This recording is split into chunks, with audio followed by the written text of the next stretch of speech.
그리고 이제 중고등학교 가서는 그 아이들이 자기의 이해력을 위한 어휘력이 증대되는 시기라고 하셨는데 특히 행동을 보면 아이들이 책을 잡고 앉아있기 쉽지 않은데 그렇게 하셨을 때 선생님이 생각하시는 어휘력을 늘리는 방법은 어떤 게 있을까? 그러니까 그러니까 행동형 두뇌 또는 산만한 두뇌, 그리고 너무 의욕이 많아서 이것 집적 저것 집적 하는 두뇌, 그런 두뇌들이 이제 일찍 좀 집중하기 힘든 두뇌들이거든요. 그런데 그런 두뇌들의 장점이 뭐냐면 체험의 다양성을 갖게 되잖아요. 근데 그 체험의 예를 들어서 그냥 앉아서 영어 사전 외우고 이렇게 하면은 어휘력은 굉장히 늘어나겠죠, 이 친구가. 근데 이 친구는 체험과 감각의 다양성을 갖게 되겠죠. 근데 이거는 예전에는 구체적인 이 언어의 그 어떤 어휘력의 다양성이 고시패스도 할 수 있었고 뭐 이렇게 용도가 되게 많았었거든요. 이게 아주 많았었는데 이게 이제 인공지능 시대 이후에 이 용도가 줄어들고 있는 추세로 가고 있는 거예요. 그 인간의 그러니까 뭔가를 많이 안다라는 것 자체의 용도가 좀 그렇게 뭐 이렇게 성과가 그렇게 ROI라고 그러나 투자 대비 이게 수익이 안 나오는 거, 이게 안 나오는 거 있고요. 투자 대비 수익이 더 많이 나오고 있는 것들이 체험의 경험이에요. 이게 더 많이 나오고 있어요. 그러니까 아마 그런 가만히 앉아서 단어를 외울 수 없는 아이들은 제가 봤을 땐 체험의 다양성에 더 집중을 해야 되고요. 그것이 마치 다양한 개념이나 이런 것들을 공부하는 것과 어쩌면 그거보다 더 가치가 클 거다라고 생각을 해봐야 돼요. 그거보다 클 거다. 그리고 또 하나 해야 될 건 뭐냐면은 어떤 단어를 진하게 느끼도록 만들어줘야 돼요. 진하게. 그러니까 그런 어떤 그 산만형 아이들이 뭔가 하나에 집중하면은 보통 아이들보다 더 깊이 들어가거든요. 더 깊이 들어가기 때문에 그러니까 뭔가를 진하게 그 어휘를 알게 하는 얘기는 뭐냐면은 어떤 특정 분야, 뭐 이게 찰스 다윈이 따개비 연구하다가 따개비를 15년간인가 연구를 했는데 따개비를 연구하다 보니까 따개비가 끝도 없이 변종이 있더라는 거예요. 그래서 거기서부터 이미 갈라파고스 가기 전에 따개비 연구에서 찰스 다윈은 진화론을 완성을 하고 갔대요. 하고서 확인하러 간 거예요. 확인하러.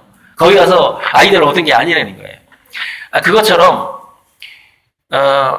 어느 한 영역에서 그것이 커피가 됐든 또는 뭐 운동이 됐든 춤이 됐든 간에 어느 한 영역에서 보통 아이들이 할 수 없는 깊은 다양성, 우리가 깊이 들어가면 또 뿔이 뻗잖아요. 그래서 저는 그걸 프랙탈이라고 얘기하는데 이제 그 리좀은 이제 그물망처럼 이렇게 대나무 뿌리처럼 벌어지는 그물망, 그걸 리좀이라 그러고, 근데 이제 나무 하나가 딱 깊이 들어가가지고 사막에 있는 어떤 식물은 밑으로 뭐 15m를 쭉 뿌리를 뻗는 데나 어쨌건 간에 그 물이 너무 없으니까 사막에. 그런 것처럼 뭔가 얘만의 깊은 뿌리를 뻗는 뭔가를 하나 만들어줘야 되는 것이죠.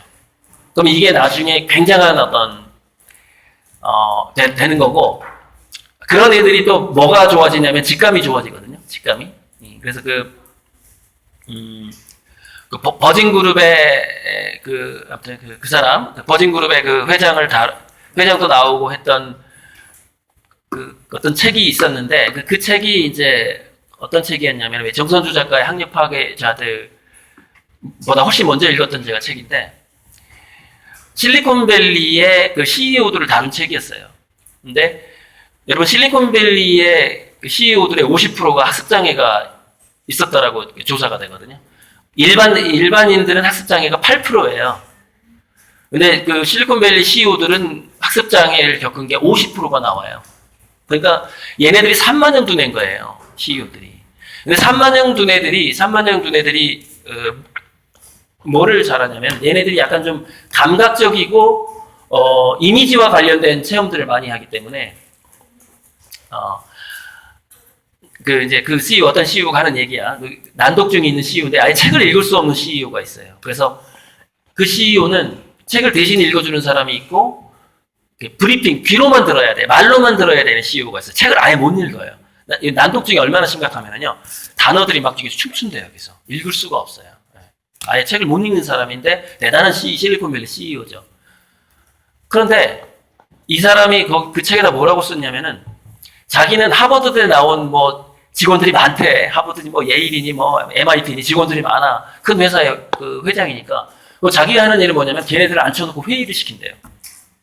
회의를 시키는데 자기의 머릿속에서는 이게 아주 유능한 아주 공부 잘했던 부하 직원들이 막 자기가 잘났다고 막 이렇게 떠드는데 그 어휘들이 공중으로 부양을 해서 이 사람 시각하거든요.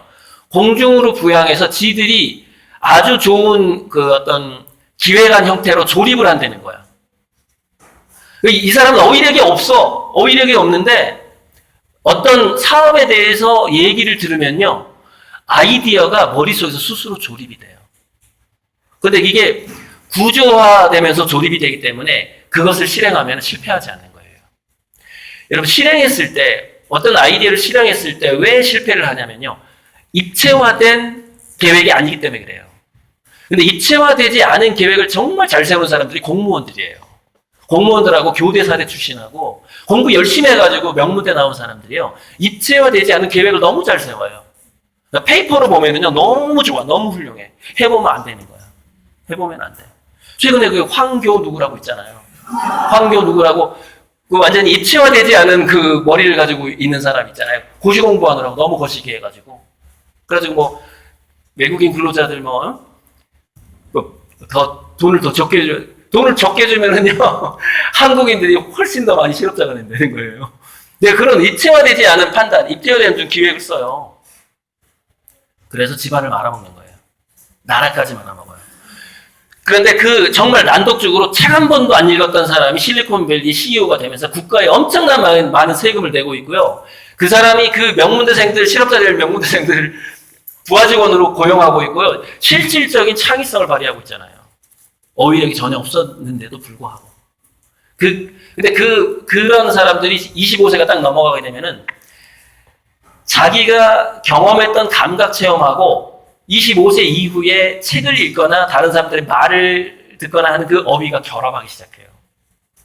그러니까 결합을 하는데 우리가 이제 형용사를 많이 하는 사람들이 왜 이렇게 뭔가 시도 잘 쓰고 뭐 그러잖아요. 그러듯이 뭐 한 가지 표현하는 걸 막 20가지 문장으로 표현할 수 있고 그렇듯이 이 친구는 여러분 말은 마음을 다 담을 수 없고 그 얘기 알잖아요.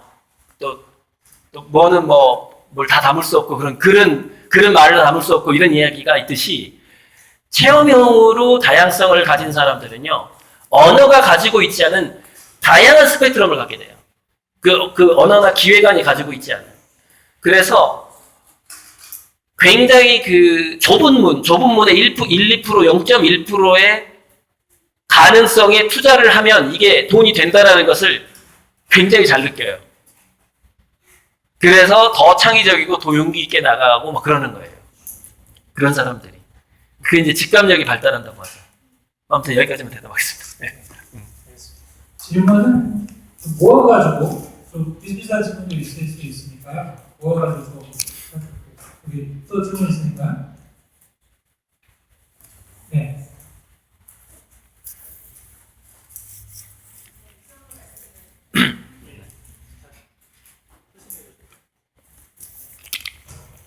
오늘 강의 중에 저는 용인에서 좀 있어요 하는데요.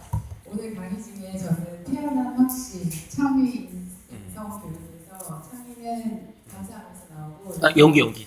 창의가 연기. 나오고 인성은 감사하면서 나온다는 말씀이 가장 인상 깊게 들었고 또 김 선생님 말씀 중에서는 소통의 장이 그런 걸 자유롭게 이야기할 수 있는 소통의 장이 가장 필요하다는 말씀이 가장 인상적이었던 것 같아요. 그거 하나를 담고 가는데 혹시 이제 일상에서 감사함을 억지로 할 수는 없잖아요. 감사가 좀 물어나와서 감사를 했으면 좋겠는데 그런 감사함을 일상화할 수 있는 혹시 방법이 있으신지 좀 궁금해요.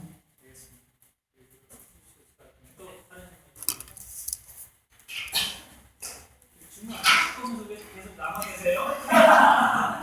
우리나라 교육 남들 얘기하는 거 들으면 도움이 되겠지.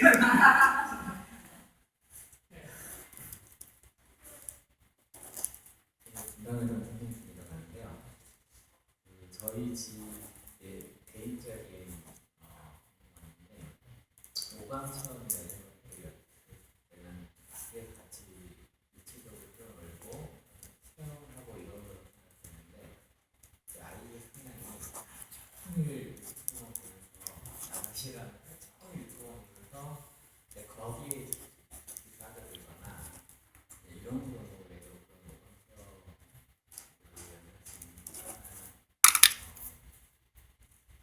최대한 자유롭게 해주고 싶다는 바람이 있는데 그래도 그것도 규칙, 아침에 일어나서 물을 내고 인사하고 이런 것들의 기본적 규칙은 지켜야 된다고 생각하는데 그런 것들을 지킬 때 그런 것들의 기본적 규칙을 빼고 이것도 어느 정도까지 그런 것들이 어렵더라고요.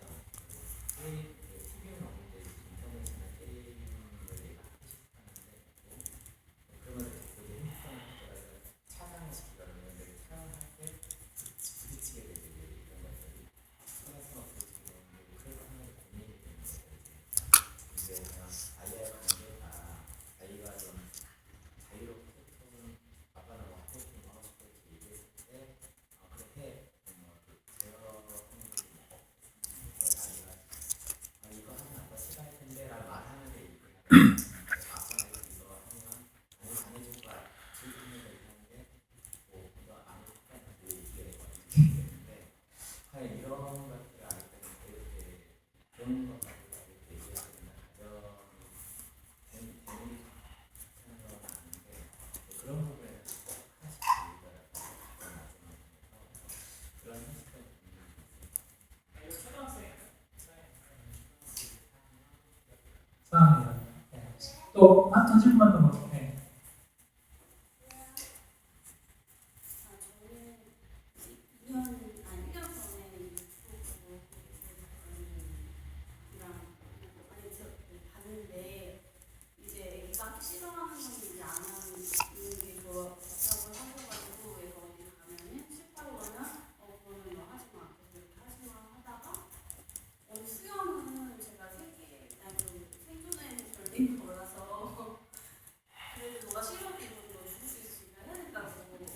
시켰는데 이게 잘하다 보니 잘한 자기가 배우기가 잘하잖아요. 그러다 보니까 이게 그걸 좋아하게 된 거예요. 그거를.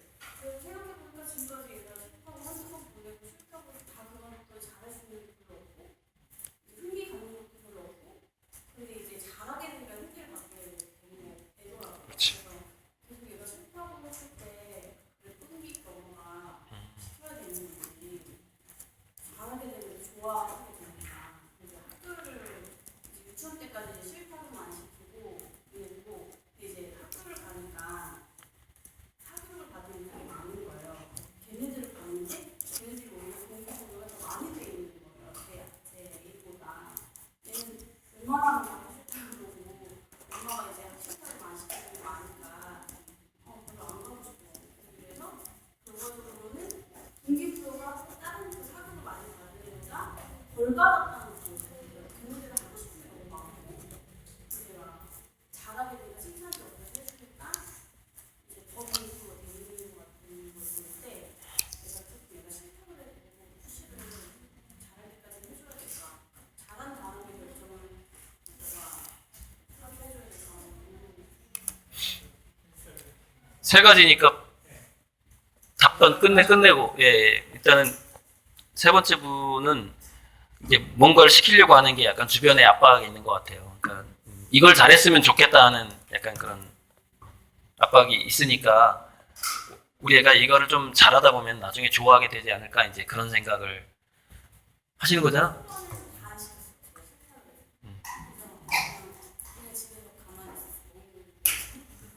근데 이거를 생각해 보셔야 돼요. 아까 제가 그 얘기 자꾸 해서 좀 가슴이 아프지만 유치원 버스 화재 사건 중국에서 있었던 그걸 생각해 봐야 되는데 아이들이 뭔가를 하기 싫어할 때는 자기 30년, 50년 후를 감지하는 것일 수도 있거든요.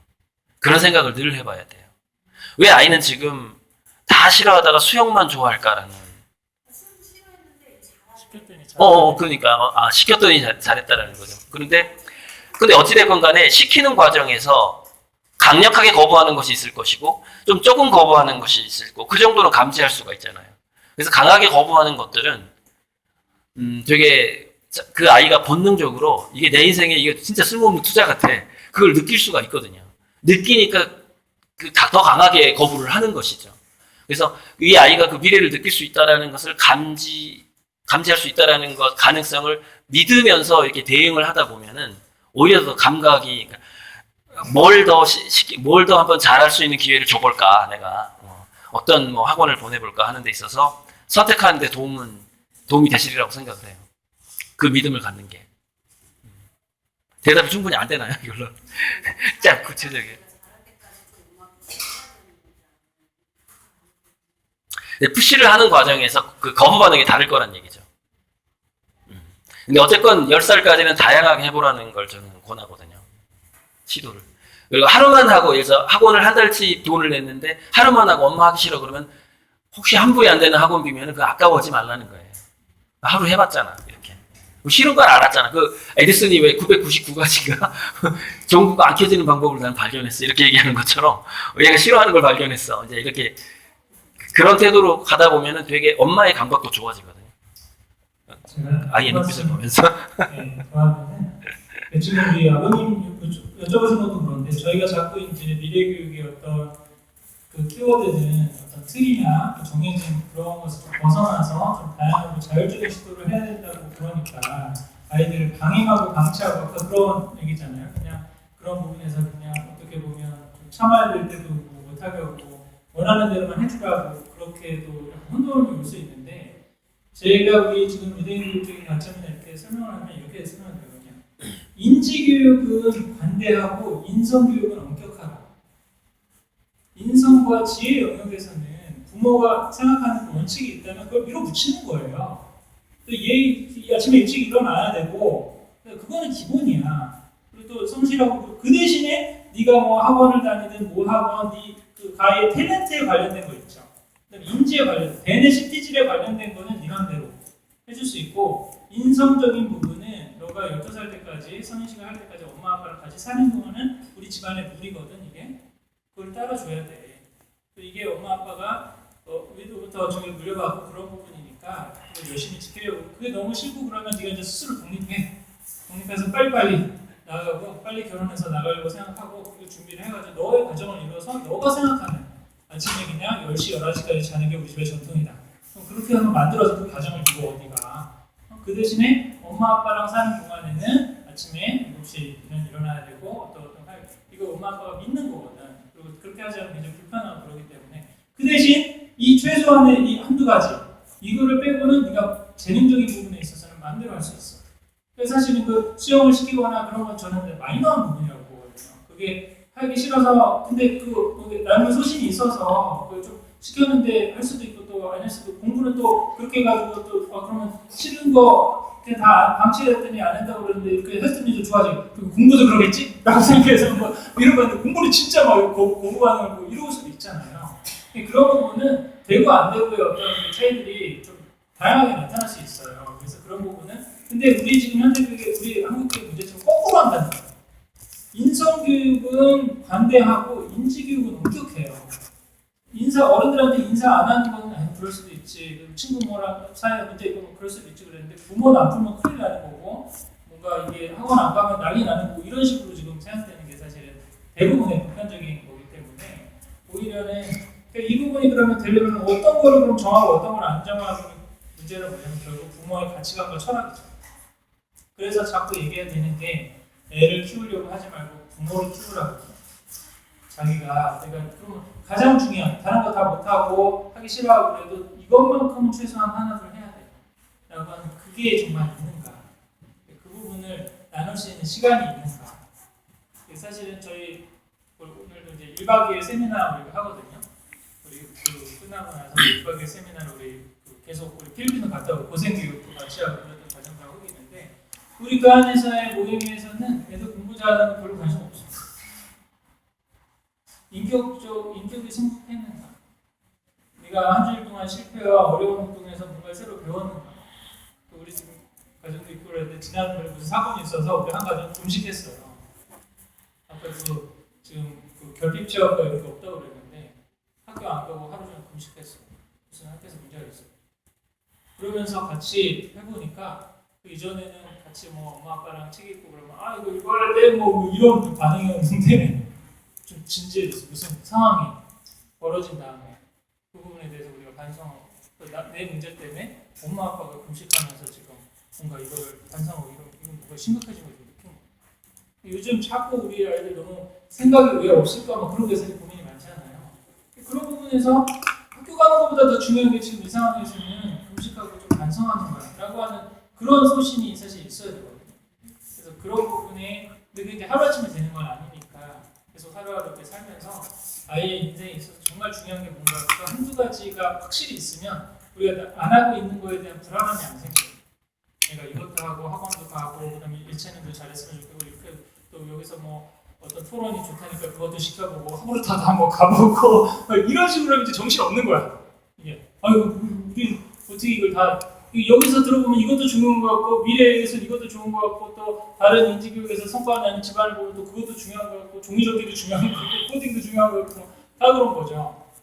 근데 그게 아니라 정말 내가 중요한 거 한두 가지를 하고 있으면 다른 사람이 뭘 하든 별로 노이즈로 들어오지 않거든요. 그 부분에서의 사실 인성과 좀 지혜교육, 예의교육 부분에는 중심을 부부가 계속 잡아가는 모습을 좀 보여주는 게 중요하지 않나. 지금 이 이야기가 이제 저번 질문으로 이제 자연스럽게 연결이 되는데요. 우리가 사우나에 그 굉장히 뜨거운데 들어가 본 체험이 있을 거예요. 근데 저는 아주 뜨거운 사우나를 견디면서 가끔 이런 생각을 해봐요. 온 지구가 이 기온이면 어떡하지? 이런 생각을 하거든요. 근데 사우나에서 우리가 그 공간을 견딜 수 있는 이유는 문 열고 나가면 시원한 데가 있다는 걸 알기 때문이거든요. 그래서 그 모래시계 인내심이 나오는 거예요. 예, 그 부분을 좀 말씀드리고 싶은데 특히 이제 저 아빠분한테 우리 아이들이 최근에 이제 김종훈 박사가 슈필라움이라는 책을 썼더라고요. 아직 안 읽어봤는데 자기가 마음껏 놀 수 있는 공간이라는 의미예요.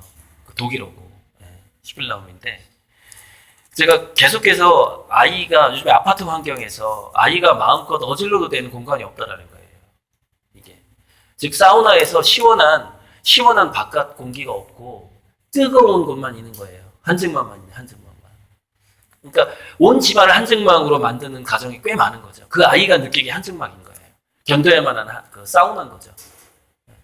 그래서 방 하나를 정하든지 다락방을 정하든지 해서 그 부모와 자녀가 어떤 규칙을 세우는데 그 방에는 아이의 허락 없이는 못 들어가는 공간이 필요하다는 거예요. 물론 그 안에서 아주 위험한 것만 제거를 해야 돼. 불날 거 뭐 이런 건 좀 제거를 라이터 가지고 이런 거 제거를 해줘야 되겠죠. 그 공간이 필요한데 그 일종의 그 아이만의 그 노는 공간, 그 슈필라움 또는 아지트 내지는 동굴 이게 없는 상태에서 어떤 공동적인 인성과 관련된 규율 같은 거 있잖아요. 규율이나 규칙 같은 것을 강조한다는 것은요 한증막에 온도를 올리는 거하고 똑같아요. 그렇지 않아도 견디기 힘든데 온도를 올려버리는 거야. 그래서 이게 냉탕 온탕을 왔다 갔다 할 수 있는 기회를 줘야만이 얘는 그 뜨거운 것을 더 잘 견디는 애가 되는 거거든요. 그래서 자녀들에게 어떤 규칙을 강화하는 만큼 자녀가 규칙 없이 마음껏 할 수 있는 공간을 나는 제공하고 있는가, 그 비교적 안전하고 자유로울 수 있는 그 아이의 공간을 내가 동시에 제공하고 있는 걸 점검해 봐야 되거든요. 그렇지 않으면 이제 아까 말했던 번아웃 정도면 아주 양호한 케이스예요. 번아웃이 아니라 어떤 현상이 나타나게 되면 해리 현상이 나타납니다. 즉, 그 본래의 인격과 제2의 인격을 만들어버려요. 그래서 제2의 인격, 자기의 인격이 아닌 그 부모님에게 그 맞추어진 인격으로 변질돼 버려요. 근데 뭔가 부모에게 맞추어진 인격으로 변질이 됐을 때는 거기에 그것과 가까운 약간 신비적인 얘기를 하자면은 변질되었던 영혼들하고만 놀게 돼요. 근데 그 변질된 영혼들하고 노는 인격을 갖게 되면은 자기 몸하고의 소통이 끊어져 버려요. 거기서부터 건강이 망가지는 거예요. 거기서부터 암의 텃밭이 만들어지는 것이고 중년의 그 심혈관계 질환에 걸리는 그걸 먼저 만들어 버리는 거예요. 슈필라움이라는 것은 아이만의 자유로울 수 있는 공간이라는 건 병원이에요. 아이들한테는 미래의 병원이에요. 미래의 병원. 아까 제가 왜 창의적으로 아이들을 길러야 되느냐? 그것은 면역력 때문이라고 말했던 거하고 같은 개념인 거죠. 근데 그렇게 되면은 마치 우리가 어른들이 자라면서 사우나에서 더 모래시계를 한 번 더 뒤집는 것처럼 이 아이는 점점 그 공통된 공간 속에서의 규율을 지키고자 하는 마음이 생겨요. 마음의 여유가. 우리 엄마 아빠가 나에게 이런 자유로운 공간도 주는데 거실에서는 또는 식당에 가서는 어디 가서는 엄마 아빠가 제시한 그 규율 정도 나 견딜 수 있어. 얼마든지. 그러면서 그 견디는 기간이 더 늘어날 수 있다는 것이죠. 그러니까 트레이닝 시켜서 그래야만이 애가 더 잘 견디는 애가 될 거라고 생각하고 있거든요. 좀 많은 사람들이. 그렇지 않아요. 약간 사우나 같은 그런 개념이 있다는 거예요. 그게. 아까 누가 여기 발표했던 애가 너무 노니까 엄마 나 너무 노는 것 같아. 나 공부 좀 하면 안 돼. 이것처럼. 난 너무 나만의 자유로운 공간이 있어. 그럼 내가 좀 뭔가 규칙이 좀 있었으면 좋겠는데 이런 식의 그런 반작용이 반드시 있다라는 그 얘기를 꼭 좀 해주고 싶었고 실내에서 오감 체험을 가장 효과적으로 할 수 있는 방법은 요리입니다. 요리. 그게 남녀를 떠나서 현재 아파트 환경에서 가장 풍부한 후각적인 체험, 오감 체험은 요리인데 한 5살만 넘으면은 날카로운 칼을 쥐어줘라 그래요. 손가락 자를 정도로 상처 나지 않습니다. 그냥 살짝 피만 나고 밴드 발라줄 정도밖에 상처 안 나요. 수학 같은 건 못 자르겠지만 고이는 자를 수 있어요, 애들이. 그래서 그것을 약간 배고픈 상태에서 요리를 같이 하면은요, 더 강력한 오감 체험이 됩니다. 왜냐면 이게 민감해지거든요, 센서가. 사람 배가 고프면은. 그러니까 약간 아드레날린 나오면서 막 민감해져요. 냄새에도 민감해지고. 그러면 그게 조금 더 또 배가 고파야지 또 그 요리하는 맛도 나고 아무튼 그런 그래서 요리 쪽으로 부엌에서 남녀를 떠나서 부엌에서 그다음에 유튜브를 좋아한다면은 아주 비싸지 않는다면은 이제 아빠가 골라야지. 오 유튜브 여기 재밌겠다. 이거 아빠랑 한번 해볼래 그래가지고 실제 영상에 있었던 것을 오프라인에서 체험하거나 그것을 사서 주거나 하는 것을 전략적으로 잘 선택을 해야 되니까. 너무 비싼 거 아닌 걸로. 너무 비싼 거 할 때 약간 무관심하자 하다가 좀 가격대가 좀 괜찮아 그러면 막 흥미를 보이는 거예요. 얘를 막 동기부여를 시켜주는 거예요. 그러면서 아빠 이거 하나 사줄까? 막 이러면서. 그래서 그것을 실제 체험하게 해주면은 아파트에서도 그 부엌 요리하고 그런 유튜브 실제 체험을 통해서 오감 체험을 충분히 할 수 있다는 말씀을 드리고 싶고 감사함까지 끝낼게요. 네. 그래서 감사함 같은 경우에는 누가 이렇게 얘기했어요. 문학의 목적은 용서라는 거예요. 문학 작품에 보면은 되게 자기랑 성격이 다른 사람도 나오고 자기랑 같은 사람도 나오는데 아주 못된 사람이 나오는데 때로는 그 못된 사람 부러워한대요. 왜 자기는 그렇게 못 해봤거든요 옛날에. 그래가지고 자기 마음속에서 그렇게 해보고 싶은 욕망이 나오면서 그 사람을 용서하게 된다는 거예요. 그리고 또 뭐냐면 이제 또 자기가 또 위로가 된다는 건데 왜냐면 자기보다 고생을 많이 한 사람이 너무 많은 거야. 그 어떤 자서전을 읽어봐도 너무 많은 거죠. 그러니까 결국에는 감사함에 이르는 감사함이 인성이라면 우리가 인문학이라는 것은 그 인성에 이루고자 하는 목적을 가지고 있었잖아요. 그래서 독서를 통해서 그것이 문학 작품이든 실제 뭐 넌픽션이든 또는 뭐 종교서적이든 뭐 시집이든 간에 일단 거기서 먼저 되게 자기 자신도 용서하고 자기한테 상처 준 사람도 용서하는 것이 먼저 해결돼야지 감사로 갈 수 있다고 하더라고요. 용서가 안 되면 이게 감사로 가기가 힘들대요. 그래서 문학 작품이나 이런 것들을 통해서 좀 용서를 해야 되고 제가 이혼하고 나서 2004년에 이혼하고 나서 이제 지금은 재혼 상태인데 이혼하고 나서 만났던 책이 신과 나눈 이야기라는 책이에요. 그 저자도 이혼을 5번이나 했더라고요. 그래서 와 이혼을 5번 한 사람이 책을 썼어. 나 한 번밖에 안 했는데 그거 자체가 위로가 되더라고요. 이혼 5번 한 사람이 책을 썼대.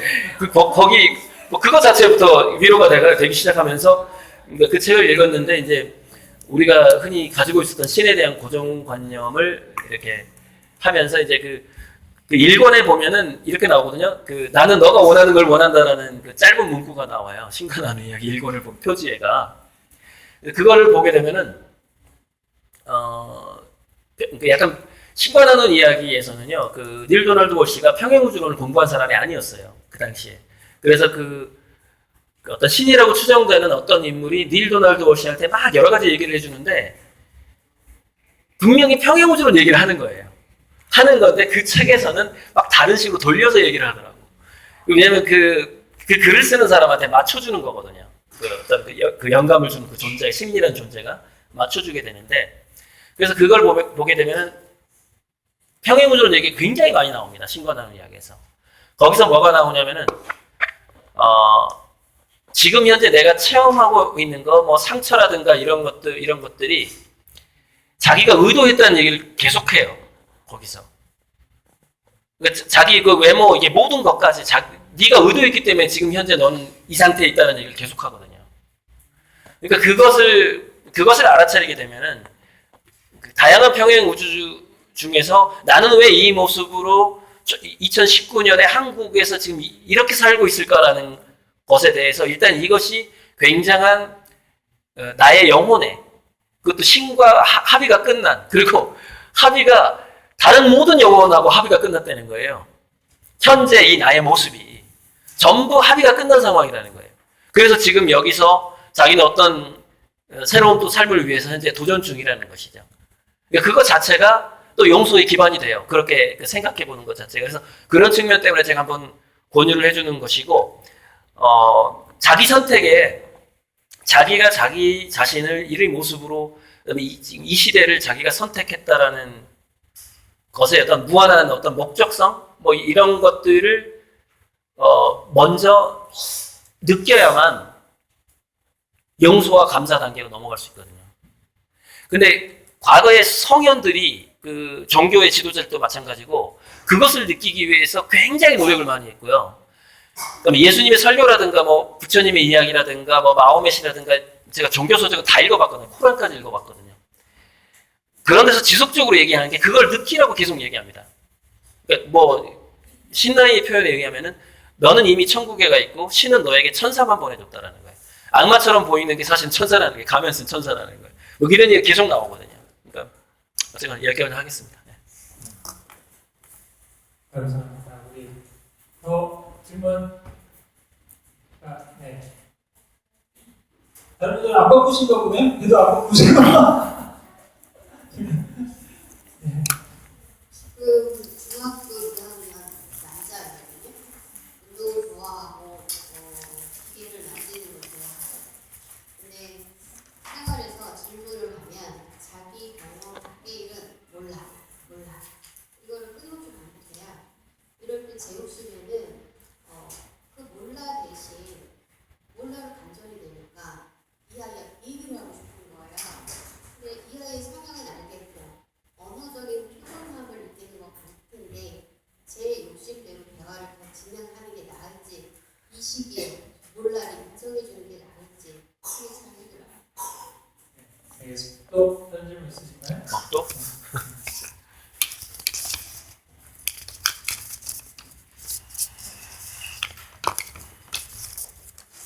성취감 관련해서 보통 성취감이라고 하면 초등학교 때까지 말씀하신 대로 현실에 대해서 느끼는 성취감 저희가 생각을 하잖아요.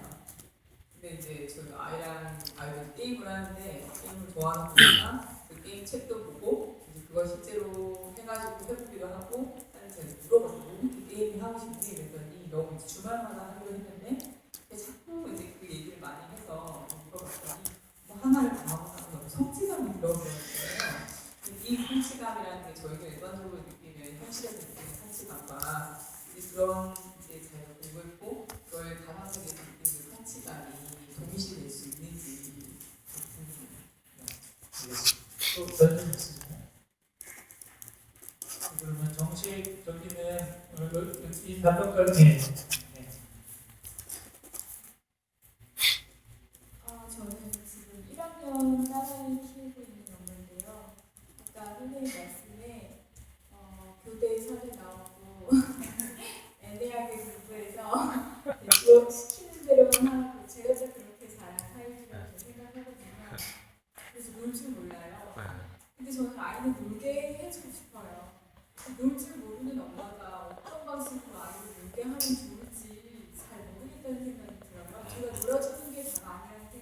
그렇죠. 근데 지금 아이를 놀게 해주는 사료를 보내는 게 아닌가 생각해요. 저는 초등 방과후를 보내고 있는데 그게 이제 아이들을 자연에서 많이 놀게 하고 그런 곳을 제가 찾아서 이사까지 와서 지금 과천에 살고 있거든요. 근데 제가 이런 방법을 선택하고 있는 게 지금 이것조차도 사실은 어떤 아이한테 놀아라라는 강압을 하고 있는 것은 아닌가라는 생각도 들고 제가 좀 잘하고 있는지 선생님께 한번 듣고 싶다는 생각이 드네요. 네, 알겠습니다. 다른 질문 있으시죠? 네, 그래서 여기 질문까지 듣고 좀 제가 마무리를 하도록 하겠습니다. 세 가지인데요. 일단은 중학교 2학년 몰라 같은 경우에는 이게 조금 확률이 낮긴 하지만 이제 몰라의 반대말이 알고 싶어잖아요. 그리고 알고 싶어가 이제 호기심의 어떤 하나 외침인 것이고, 혹시 그 아이가 알고 싶어라는 말이 입에서 튀어나오도록 하는 그 환경에 대해서 좀 많이 연구를 해보셨어요? 그 분위기. 그러니까 아이가 이거 알고 싶어 라는 말이 나올 수 있는 환경. 그러니까 우리가 이제 그 칼 용이 말했잖아요. 피하려고 하면 따라온다고. 얘 몰라 하는 걸 좀 알고 싶어라고 어떻게 만들 수 있을까 했을 때 우리가 먼저 생각하는 게 애가 자꾸 몰라 한다라는 거거든요. 근데 그걸 피하려고 하니까 이게 더 따라오는 측면이 보이고, 그 엄마가 얘는 왜 자꾸 몰라 하지라고 생각하는 순간 그 특유의, 그렇게 생각하는 특유의 표정이 있어요. 그래서 그 표정을 보면 얘가 갑자기 몰라 하고 싶어져요. 그러니까 이게 알고 싶어 하는데 엄마가 보면 몰라 이렇게 하고 싶어지는 거예요. 그게 심리적 자동 반응이라고 그래요. 그래가지고 한 번 어떤 관계 방식이 형성되면은 우리가 뭐 이렇게 시골 사람들이 서울 가면 서울말 쓰다가 지방에 가면 지방 사투리를 금방 바뀌잖아요. 그런 것처럼 그 언어가 바뀌어버리는 거예요. 그 몸의 언어가 바뀌어버리는 거예요. 그래갖고 사실 친구들한테는 몰라라는 말을 안 쓸 수도 있거든요, 그 아이가. 근데 확인을 할 수가 없는 거예요, 엄마가. 근데 나만 보면 얘가 몰라라고 할 수가 있어요. 네. 그래서 이거 알고 싶어라고 말할 수 있는 환경을 잘 한번 설계를 해봐야 돼요. 굉장히 기획을 해야 돼요. 그 돈이 들 수도 있고요. 엄마가 많은 걸 내려놔야 될 수도 있고 막 포기해야 될 수도 있어요. 그래서 몰라에서 딱 한 번 알고 싶어란 말이 나와의 관계 속에서 얘 입에서 터져 나와야 돼요. 근데 그게 한 번 터져 나오지 않으면은 아마 평생 엄마 앞에서는 몰라 할 거예요. 그래서 너랑 결혼할 여자는 그래 어디 출신이야? 몰라. 결혼까지. 그러니까 그 며느리 데려오는 것까지 엄마도 모르게 얘가 해치워버릴 거야 아마. 계속 몰라 하게끔 이 상태로 이 패턴을 유지시킨다면요. 문제가 더 커지거든요. 그래서 한번 알고 싶어라는 그 말이 표현하는 환경을 한번 연구를 해보셨으면 좋겠어요. 그리고 이제 아까 살짝 아무튼 성취감이 게임의 가상현실의 그 성취감도 성취감이냐라는 그 부분. 근데 성취감에서 성취감에서 자기 효능감으로 이르는 그 단계에서 심리학자들이 계속해서 얘기하는 게 성취감은 성취의 크기보다 빈도가 더 중요하다는 얘기를 계속 얘기를 하거든요.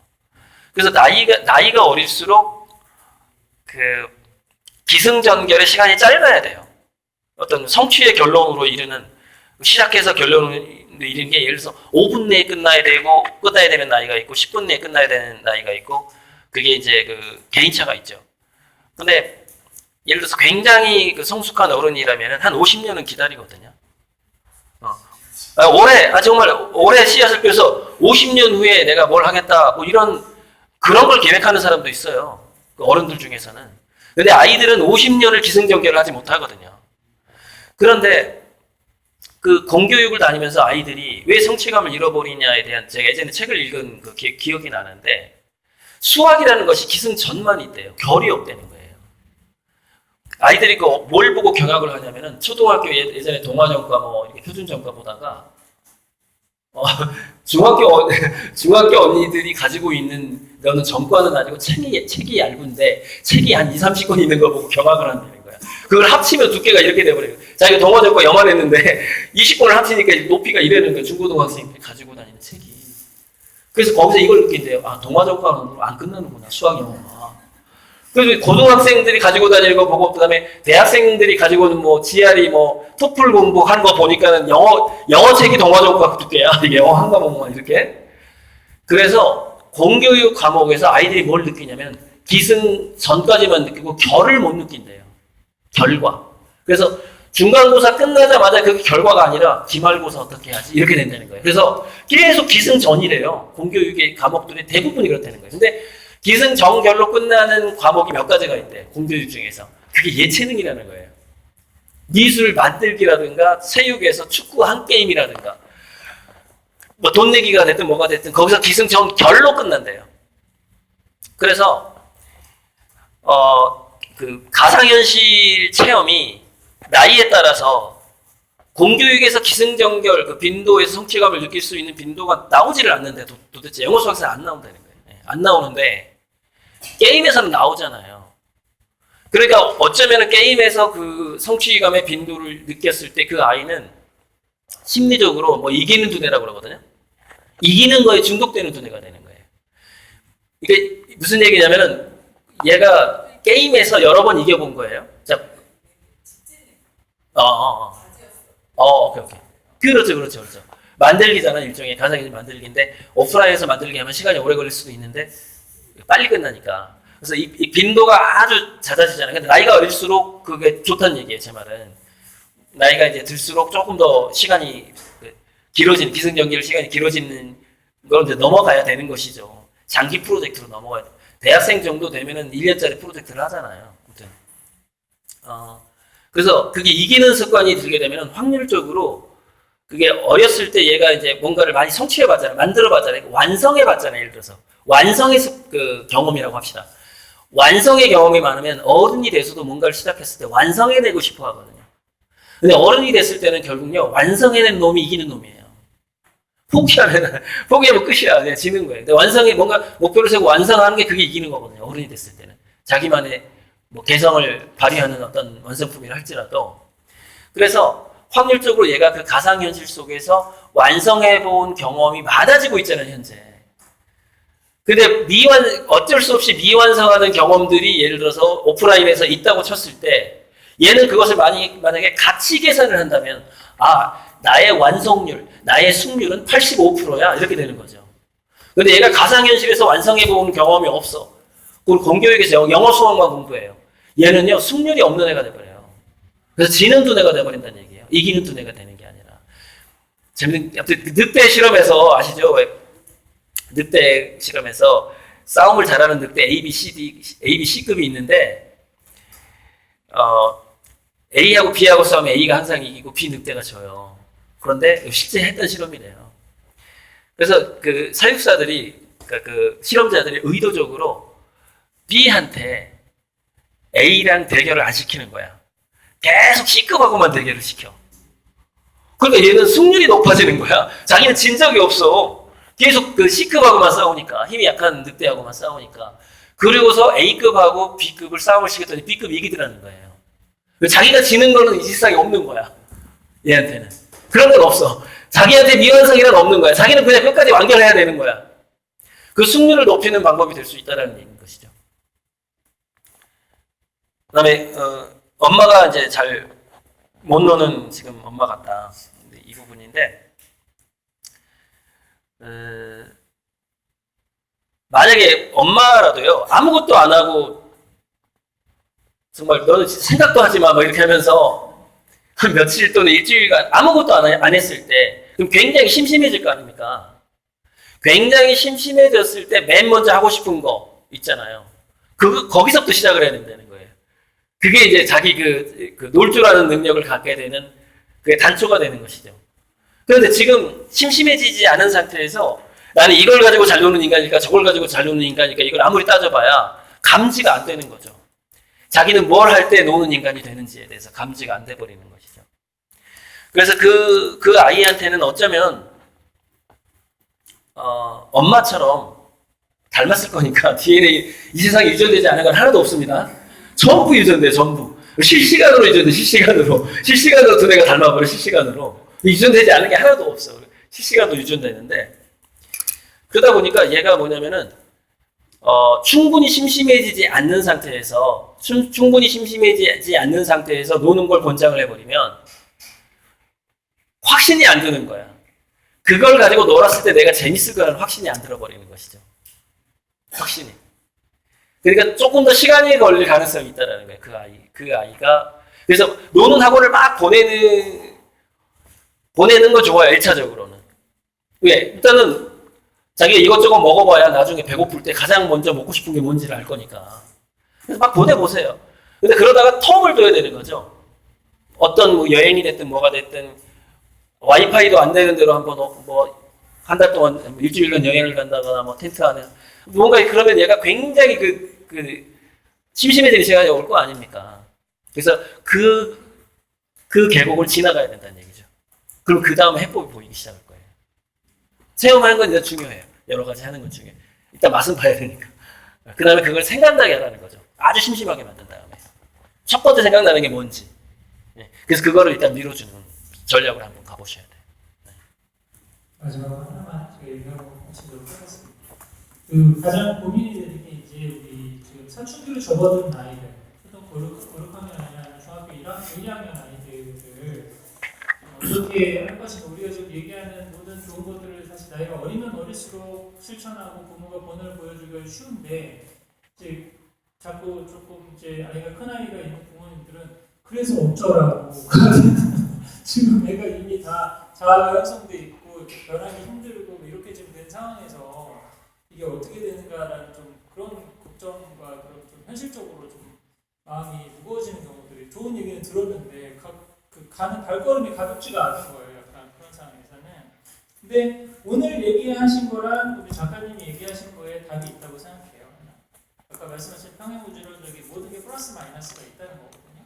그리고 지금 있는 현실이 다 나에게 뭔가 해야치고 나쁘려고 하는 현실이 아니라고 하는 거예요. 그러면 가장 기본적인 게 사실 우리 지금 사춘기 자녀 이후는 우리 유대인 자녀 교육적인 측면에서 말하면 뭐라고 그러냐면은 12살 이후 성인식하고 난 다음에 교육 불가라고 해요. 더 이상 가르치려 들지 말라는 거죠. 그럼 어떻게 해요? 있는 그대로 인정해 주는 수밖에 없어요. 그리고 그 전까지가 교육 가능한 시간이에요. 그럴 때 좋은 아까 규율을 만들고 그러라는 게 아니라 부모가 본을 보여주는 거예요. 그리고 고영 작가님 그 유튜브 아니면 그 스마트폰이라든지 그런 부분에 대한 하나 최강 팁 중에 하나가 뭐냐면은 규칙을 만들었으면 부모도 똑같이 하는 거예요. 아이들이 제일 많이 하는 게 그럼 엄마는 이거거든요. 너 스마트폰 쓰지 마. 엄마는 쓰면서 이렇게 되는 상황이거든요. 그러니까 뭔가 부모가 본을 보여주는 그거를 실천 가능한 본을 보여주는 시기가 12살 이전까지가 사실 가능한 시고 이후에 이제 자아가 생기고 부모뿐만 아니라 수많은 다른 정보들을 취업하고 이런 상황에서는 사실 이거 바꿔주기가 쉽지가 않아요. 그런 상황에 사춘기 자녀를 둔 상황이 된다 그러면 그래서 또 하나 유대인 자녀교육을 시작했으면 유대인은 청소년기가 없거든요. 어린아이 12살까지 어린이고 10살 이후는 어른이에요. 이것도 역시 작가님 얘기랑 손님처럼 대하라. 옆집 청년이구나. 몰라! 싫어! 옆집 청년이 모르시는구나, 지금. 이렇게 좀 생각하고, 받아들이고, 아, 그렇구나. 나는 내일 해야지? 그러면서 내 삶을 사실 열심히 사는 게 한 가지 좀 다를 수가 있거든요. 그러니까 이게 결국은 평행우주론의 결론은 받아들임이거든요. 인정하고 받아들이고. 근데 그게 왜 불편할까? 가만히 생각해보면, 객관적으로 그게 뭐가 잘못해서 불편한 게 아니라, 나의 결핍 때문에 불편해지는 게 많아요. 내가 영어를 못하고 내가 영어를 잘하면 별로 그렇게 불편하지 않아. 영어 뭐 잘해도 기껏 해보는 게 학원 선생님들 겨우 막 이런데 영어 잘해서 뭐하나 구글 인공지능 시작되고 이렇게 되는 거잖아요. 근데 본인이 결핍했던 거면 그게 불편하게 느껴요. 애의 그런 모습. 그럼 이거는 애가 문제가 아니라 내 결핍이 문제인 거죠 지금. 그러면 나를 지금 받아들이고 왜 그게 자꾸 불편하게 느껴지는지 애한테 추궁할 게 아니라 나를 살펴봐야 되는 문제인 거예요. 내가 어렸을 때 그런 부분이 트라우마가 있어서 그런가?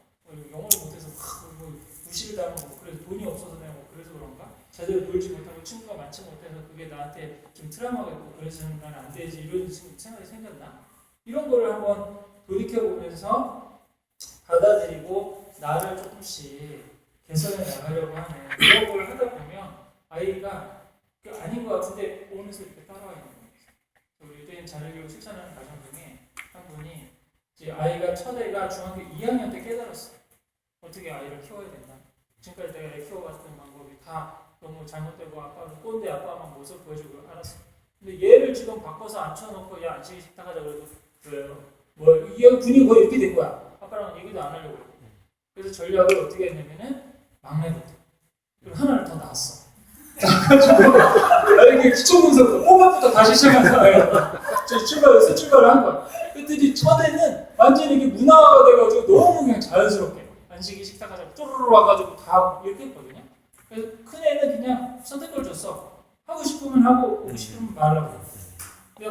그래서 얘는 어떻게 보면 그냥 지겨놓고 시작했거든요. 너는 이제 어른이니까 너의 삶을 살아라.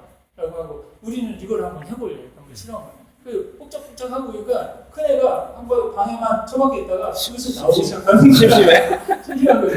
뭐해? 아빠 해보고 뭐 이러는 거야. 너도 와서 할래? 나도 해도 돼? 뭐 이러면서 와서 좀 해보고 그러니까 진짜 그래 난 다음부터 계속 할래. 이렇게 해가지고 좀 다시 됐어요. 오히려 이게 내려놓으니까 다시 회복되는 노자의 원리가 이렇게 모든 우주 이게 다 돼 있는 거니까 오히려 지금 좀 큰 아이들 같은 자꾸 뭐를 바꿔야 된다는 이런 강박관념보다 사실 그게 자꾸 내 불편해지지 않게 하는 나를 고치는 연습을 하는 게 또 그걸 위해서 더 공부하고 이런 인문학 강의도 좀 들으러 다니고 이걸 계기로 해서 그래서 자주 그 스토리 교육도 애 스토리를 만들어주려고 하지 말고 본인의 스토리를 만들면 애가 보고 배운다고. 이게 우리가 스토리 교육을 해본 경험이 없기 때문에 아이를 어떻게 해줄지 모르는 거거든요. 그래서 노는 것도 저는 마찬가지예요. 내가 재밌고 재미있는 걸 찾아서 하나둘씩 놀고 시작하면은 아이도 보면서 하나 아까도 지금 말씀하신 게 실시간 DNA 이게 지금 와이파이로 DNA 복제가 이루어진다는 거죠. 네. 그 얘기 한마디만 더 하고 할게요. 그 얘기. 그만하려고 그러는데. 아니 미안해. 아니 엄마가 얘를 이제 얹어진 분이 많을 것 같아서 애를 이렇게 임신을 하면은 얘가 이제 세포 분열을 할 때 깨끗할 것 같지만 그렇지 않고 굉장히 많은 세포들이 떨어져 나온대요. 분열을 할 때 아주 빠른 속도로 분열을 하다 보니까 그래서 피부 세포, 뉴런 세포 뭐 이런 것들이 많이 떨어져 나오는데 그 뉴런 세포가 뭐 종류가 뭐 13가지가 그런데 이게 적혈구 뭐 이런 것보다 훨씬 작은 게 있는 거예요. 그래갖고 또 태학이니까 또 더 작고 세포가 그러다 보니까 이게 혈관 속에 들어가게 된대요. 그 뉴런 세포가. 그래서 근데 얘가 너무 작다 보니까 혈관을 통과해야 하는 거야. 이렇게 또 엄마가 임신 중에는 혈내 장벽이 또 벌어져요. 뭐 브레인 블러드 베리어인가 뭐 있어요. 그 BBB라고 있는데 그게 벌어지면서 그 BBB 사이로 아이의 뉴런 세포가 통과를 해버리는 거예요.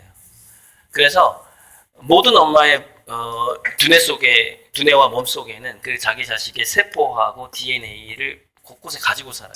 특히 간 세포에 많이 박혀 있다는 거예요. 그 조사를 해보니까. 근데 중요한 거는 엄마 두뇌 속에 그 자기가 임신했던 아이의 뉴런 세포가 들어와 있다는 거예요. 그래서 제가 그걸 스파이라고 부르거든요. 뉴런 세포가 들어와서 살고 있는 거예요. 그래서 희한하게 아빠랑 자식들보다 엄마랑 자식들이 정서적으로, 감정적으로, 육체적으로 왠지 연결된 것 같은 느낌을 받으실 거예요. 그게 왜냐면은 자기 머릿속에 자기 아이의 뉴런 세포가 들어와 있기 때문에 그래요. 그래서 DNA 그 공명 현상이 일어나는데, 그러니까 모든 사람들 두뇌가 어느 정도 연결되어 있긴 한데 사실 엄마하고 자식들은 너무 긴밀하게 연결되어 있는 거예요. 그러니까 지금 저 엄마 같은 경우에는 뭐냐면은 이렇게 해야 되는 거예요. 애가 잘 노는 것을 엄마가 따라가면 안 돼요. 엄마는 엄마가 잘 놀 수 있는 걸 골라야 되는 거예요. 그러면 엄마 두뇌 속이 그 인간의 두뇌는 주변의 활동을 또 다른 코드로 인식을 하거든요. 그러니까 무슨 얘기냐면은 엄마가 엄마의 취향과 자식의 취향이 달랐을 때 엄마가 자식의 취향을 쫓아가 버리면 엄마가 즐기지를 못하는 거예요. 그럼 뭐냐면 즐기지 못하는 엄마의 두뇌가 애한테 전염이 돼 버리는 거예요. 그래서 엄마는 엄마의 계산과 엄마의 취향을 따라가서 막 즐겨버리면은 그게 전염이 돼 버려요. 그러니까 그게 애한테 전파가 되는 거예요. 그래서 애는 엄마가 하는 것을 따라서 즐기는 게 아니라 지멋대로 즐기게 되는 거예요. 그러니까 엄마가 더 자기 자신을 즐기는 두뇌로 만들수록 애들은 더 즐기는 두뇌가 돼가는 거예요. 왜? 그게 너무 긴밀하게 연결돼 있기 때문에 그래요. 근데 두뇌는 내가 어떤 체험을 하면서 즐기는지 정확하게 모른다는 거예요. 두뇌 안에서는 그걸 뭘로 인식하냐면 호르몬으로 인식한단 말이에요. 신경전달 물질로. 그냥 도파민이 나오는 거예요. 그러니까 엄마 두뇌가 도파민이 많이 나오는 두뇌가 되면 애 두뇌도 도파민이 많이 나오는 두뇌로 바뀌어가는 거예요. 근데 겉모습은 다르지. 엄마는 조용히 책을 읽으면서 즐기고 있을 수 있거든요. 근데 애는 활동적으로 즐길 수 있어요. 근데 엄마가 진정으로 즐기는 활동을 하지 않았을 때 얘도 진정으로 안 즐길 확률이 올라간다는 것이죠. 심이 튀네요. 그만하겠습니다. 알겠습니다. 그 사실 그 유튜브 영상도 있죠? 네, 있어요. 네. 많이 얘기해요. 그거 한번 많이들 다른 교육기관 때 첫 화면으로 많이 설명하셨던 영상이니까 찾아서 보셔도 될 것 같고요. 오늘 약간 장작 3시간 우리 어떠셨나요? 우리 강의 아니라 대담식으로도 한번 진행해 보시고 지금까지 최고의 어떤 자리였습니다. 감사합니다. 원래는 또 끝나고 나중에 저는 자전특강 강의를 하면 강의를 하고 이렇게 대담하는 식으로 하고 부모 자녀 아니면 같이 오신 가족끼리 또 토론을 그 마무리 토론을 하고 또 다른 식으로 좀 했으면 하는 생각이 들었는데 저희 한번 이거 준비하면서 여러 가지 고민이 좀 저도 있긴 했거든요. 그리고 이게 내가 오늘 끝까지 이렇게 남아주셔서 오늘 함께 해주셔서 너무 감사드리고 그리고 또 좋은 다른 이런 기회들을 좀 마련해 보도록 하겠습니다. 그리고 오늘 소개해주신 우리 고영 작가님께 다시 한번 감사드리고요. 마찬가지로 우리 주제 기운을 저기에서 한국의 피카소에서 지금 우주와 눈동자 그런 그림으로 해서 지금 하시고 계시거든요. 제 그림이 평행우주론 그린 거예요. 네. 그 주제가 같아요. 그런 부분에서 이제 다른 책이나 아니면 그런 보시면 이제 보실 수 있는 방법도 있고 또 후원할 수 있는 방법들이랑 그게 좀 있고 그런데 한번 참조를 하셔가지고 저는 하여간 가장 우리 고영 작가님이 정말 피카소와 고흐를 넘어서는 예술 작품으로 이게 학습법인데 제가 해도 될 것 같아요. 제가 이분이 우리 작가님이 던져준 그 보석 같은 거를 제가 부지런히 추려가지고 바구니 담아가지고 이렇게 전달하는 역할을 좀 하고 이 그림을 그리는 데만 조금 몰입을 하셨으면 하는 좀 그런 개인적인 좀 바람이 있거든요. 맞아요. 많은 분들이 좀 응원을 해주셔가지고 그런 일을 좀 하실 수 있도록 좀 우리가 힘을 모아서 우리 요즘에 문화의 부흥의 시기 아닙니까? BTS가 1등을 하고 이강인이 나오고 뭔가 정치는 진짜 이게 3, 4류로 가고 있으나 민주주의가 되면서 이 문화가 좀 융성하는 뭔가 그런 정점의 시기인데 저희 많은 예술가들이 나와서 좀 우리 후세에 또 많은 영향을 미칠 수 있는 그런 좋은 에너지를 전파할 수 있는 그런 기회가 됐으면 좋겠습니다. 많이 응원해 주시고 제가 몇 년 핀거 아니에요? 우리가 핀거 아니에요? 괜찮습니다. 몇 년 전에 이제 정확하게 한 12년 전인가? 제가 이 세상에 약 1,000조 정도 지금 금액으로 1,000조 정도를 기부해야 되겠다 이런 목표를 세웠거든요. 근데 그때는 막연한 목표였는데 요즘에는 제 그림을 통해서 그 정도까지도 갈 수 있겠구나 하는 1,000조 큰 돈 아닙니다. 우리나라 뭐 한 2년 예산밖에 안 돼요. 1년 예산 500조 요즘에 500조 시대니까 그렇게 큰 돈은 아니고 그 정도는 이제 기여할 수 있겠다는 생각이 좀 구체화되고 있어요. 그래서 그러니까 크죠. 굉장히 금액이 크죠. 그래서 지금 그걸 아시니까 그림에 좀 더 몰두했으면 좋겠다 이 말씀을 하시는 거예요. 이제 자기한테 몇 조가 올지 모르니까. 아닙니다. 농담입니다. 네. 알겠습니다. 오늘 함께 해주셔서 감사합니다. 마치겠습니다.